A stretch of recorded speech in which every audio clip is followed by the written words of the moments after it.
ચોમાસામાં આ જગ્યાને મિસ ન કરતા સ્વર્ગ જેવું વાતાવરણ તમને પછી આવતા ચોમાસાની અંદર જોવા મળશે. વડોદરા હાઈવે રોડ પર આપ સૌનું સ્વાગત છે. ફોર વ્હીલર માટે આ ટોલ ટેક્સ બિલકુલ ફ્રી છે. તમારી પાસે કોઈપણ પૈસાનો શુલ્ક વસૂલ કરવામાં નહીં આવે, જેથી કરીને આપણે સંતોષપૂર્વક આ હાઈવેની મજા માણી શકીશું. 4 લેનવાળો આ હાઈવે તમને જોવા મળશે. ચોમાસાની કારણે તમને થોડીક જગ્યા ઉપર ખાડા પણ જોવા મળી જશે. તો આ આવી ગયો ચાંપાનેરનો ગેટ.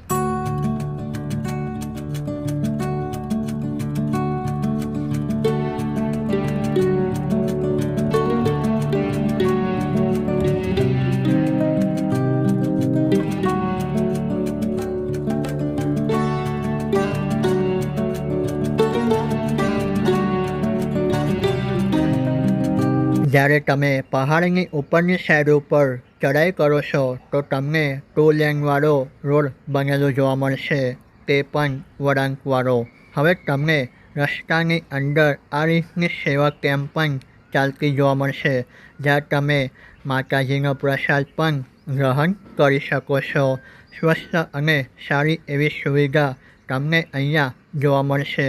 સૂર્યચંદન માની વિસામો. આજે તો ખીચડી કઢીનો પ્રસાદ હતો. દરરોજે મેનુ પણ બદલાતું હોય છે, તો જમ્યા પછી ડીશ જાતે સાફ કરી લેવી, કારણ કે આ એક સેવાનું કાર્ય છે. જય માતાજી. સ્વાગત આપ સૌનું એક નવા વિડીયોની અંદર. કેમ છો? મજામાં? આઈ હોપ તમે બધા ફિટ એન્ડ ફાઇન હશો. તો અત્યારે આપણે આવી ગયા છે પાવાગઢ. માંથી જતા પહેલા આપણને રસ્તાની અંદર 7 મંજિલનું લોકેશન જોવા મળે છે. તો સંપૂર્ણ ડિટેલ તમને જોવા મળશે વિડીયોના માધ્યમ દ્વારા. તો વિડીયોની અંદર અંત સુધી બના રહેજો. 7 મંજિલની અંદર એક ગુપ્ત વોટરફોલ પણ છે, ત્યાં પણ આપણે જઈશું. તો આ રીતનું આપણને વળાંક પણ બનેલો જોવા મળશે, જ્યાં તમે અહીંયા પાર્કિંગ પણ કરી શકશો. ત્યારબાદ તમે થોડાક આગળની સાઈડ ઉપર આવશો એટલે તમને ગેટ નંબર 4 જોવા મળશે, જે 7 મંજિલ આ કિલ્લો છે તેની અંદરની સાઈડ ઉપર આપણે પ્રવેશ કરીશું.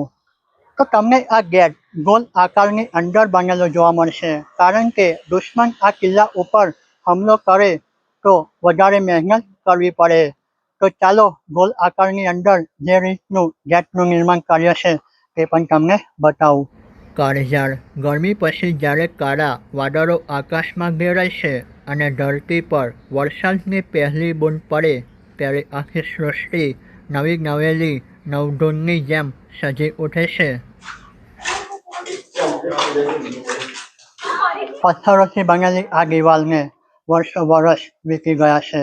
આ ગેટને વર્ષો વીતી ચૂક્યા છે. ત્યાં પણ અડીખમ ઉભેલો છે.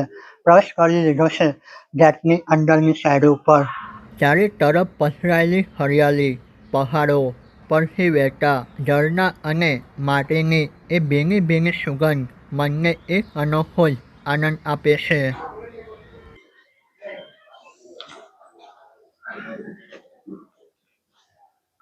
ગેટની અંદરની સાઈડ ઉપર પ્રવેશ કરતાની સાથે આપણને આ રીતની રૂમ પણ બનેલી જોવા મળશે, જે તે સમયની અંદર સૈનિકોને રક્ષણ કરવા માટેની આ રૂમોનું નિર્માણ કાર્ય કરવામાં આવ્યું હશે. તો આ રીતનો નજારો તમને જોવા મળશે. અંદર તમને ચામાચીડિયાનો પણ અવાજ આવતો હશે. તો મિત્રો, સરસ મજાનું લોકેશન છે. જબરદસ્ત કિલ્લો જોવા મળશે, ઐતિહાસિક અને અદ્ભુત તમને અહીંનું આર્કિટેક્ટ પણ જોવા મળશે. જો તમે મહાકાળી માતાજીના દર્શન કરવા માટે આવો તો એક વખત આ 7 મંજિલનો જે કિલ્લો છે તેની પણ તમે મુલાકાત અવશ્ય કરી લેજો. તો અહીંયા નીચેની સાઈડ ઉપર જે રૂમ બનેલી છે તેની ઉપરની સાઈડ ઉપર આપણે આવ્યા છે અને આપણને આ રીતનું હોલ પણ એક બનેલો જોવા મળશે. હવા ઉજાસ માટે તે સમયે આ રીતના હોલ પણ ઉપરની સાઈડથી રાખવામાં આવતા. તો આ સંપૂર્ણ દ્રશ્ય તમે જોઈ શકો છો. જે આ કિલ્લો છે ત્યાં આગળ આ ગેટ છે તેની આજુબાજુનું છે. તો હવે અહીંયાથી થોડુંક અંદરની સાઈડ ઉપર હજુ આપણે જઈશું.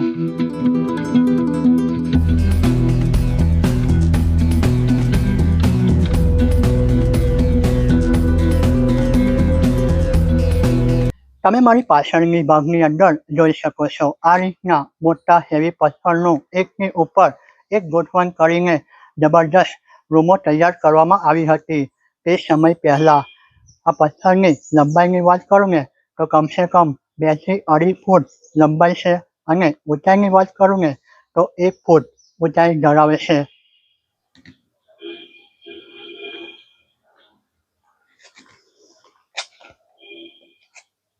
અહીંયા તમે જોઈ શકો છો તુલસી ક્યારો.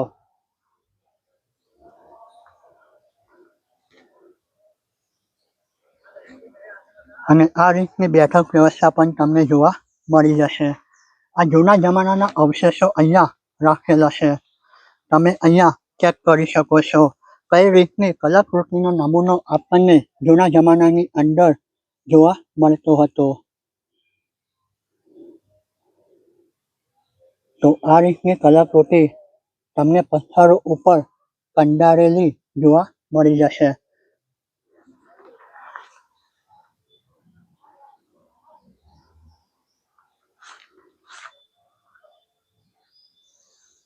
આ રીતની એક રૂમ પણ અહીંયા બનેલી છે. તેનું અંદરની સાઈડનું દ્રશ્ય કંઈક તમને આ રીતનું જોવા મળશે. તો રૂમની અંદર આ રીતના ઘણા બધા હોલ છે અને જેની ઉપર જાળી પણ લાગેલી છે. પાણીને સ્ટોરેજ કરવા માટે આ રીતનો ઉપયોગ પણ કરવામાં આવતો અને અનાજનું સ્ટોરેજ કરવા માટે આ રીતના રૂમની અંદરની સાઈડ ઉપર તે જમાનાની અંદર હોલ બનાવવામાં આવતા. તો જબરજસ્ત લોકેશન છે. તો ચાલો આરો પ્રિયાંશી આગળની સાઈડ ઉપર ચાલીએ આપણે.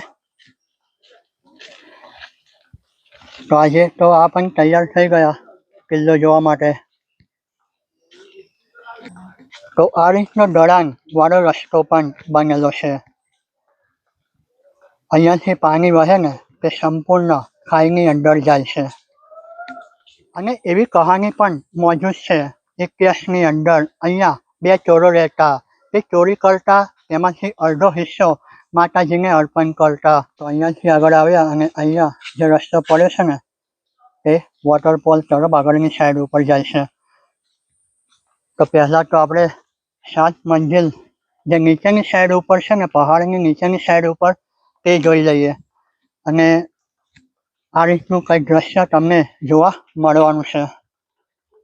અદ્ભુત નજારો તમે અહીંયા ઊભા હશો ને ત્યારથી જ દેખાવાનો શરૂ થઈ જશે.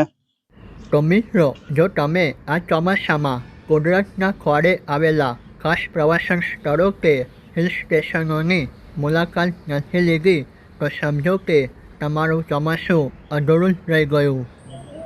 તો આ રીતના પગથિયા બનેલા છે. તમારે આરામથી નીચેની સાઈડ ઉપર જવાનું.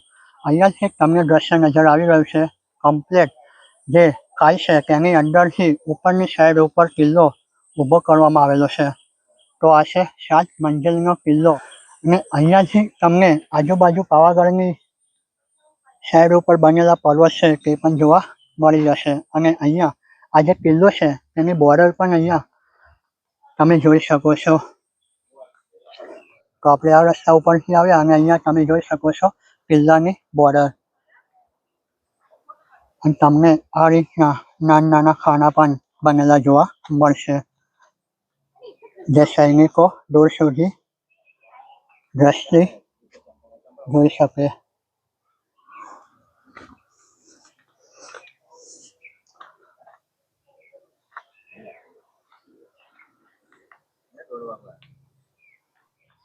તો અહીંયા પણ સારી એવી વ્યવસ્થા જોવા મળશે જે તમે પોતાનો કિંમતી સમય પસાર કરી શકશો.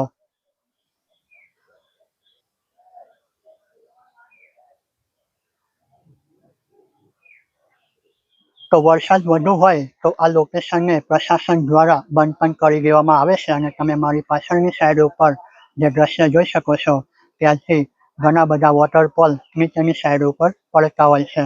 તે સમય દરમિયાન નીચેની સાઈડ ઉપર જવા માટેનો અહીંયાથી રસ્તો પણ બનેલો છે. તે ફિલહાલ અત્યારે બંધ છે. તો આ રીતના પગથિયા નીચેની સાઈડ ઉપર જાય છે.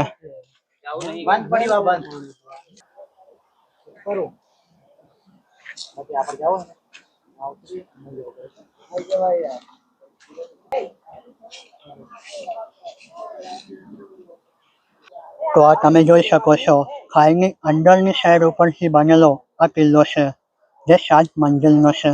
ચોમાસાની ઋતુની અંદર તમને લીલુંછમ વાતાવરણ જોવા મળશે તે પણ શુદ્ધ. અને તમે જો ફોટોગ્રાફી કરતા વિડીયોગ્રાફી કરવાના શોખીન હોય તો આ જગ્યા તમારા માટે ઉત્તમ છે.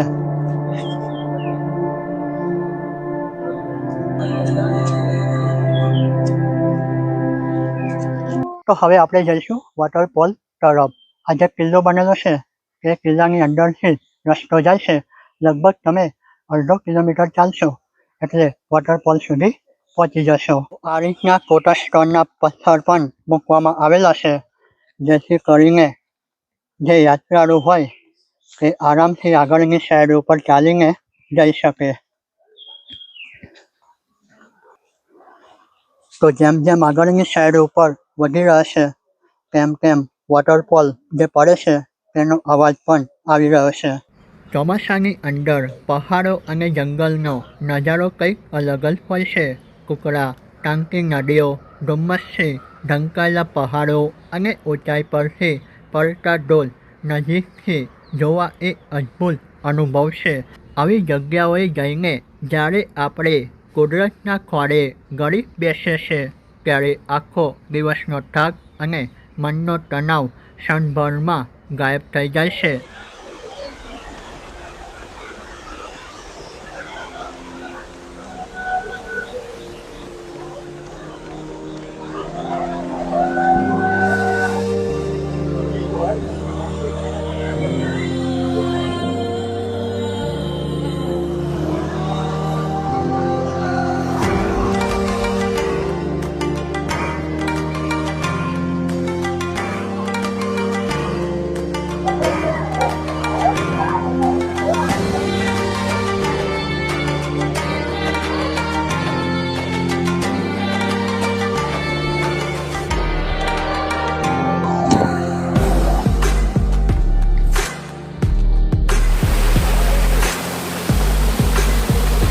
તો મિત્રો તમે પણ એક વખત અવશ્ય મુલાકાત લેજો. મસ્ત ઠંડુ પાણી છે. વોટરફોલની નીચેની સાઈડ ઉપર સ્નાન કરવાની તમને મજા જ પડી જશે. તો આ ઐતિહાસિક 7 મંજિલનો કિલ્લો હતો અને સંપૂર્ણ અહીંયા હિડન જે વોટરફોલ છે તે પણ મેં તમને દેખાડ્યો. જો તમને વિડીયો પસંદ આવ્યો હોય તો વિડીયોને લાઈક કરજો અને ચેનલને સબસ્ક્રાઈબ પણ કરી લેજો.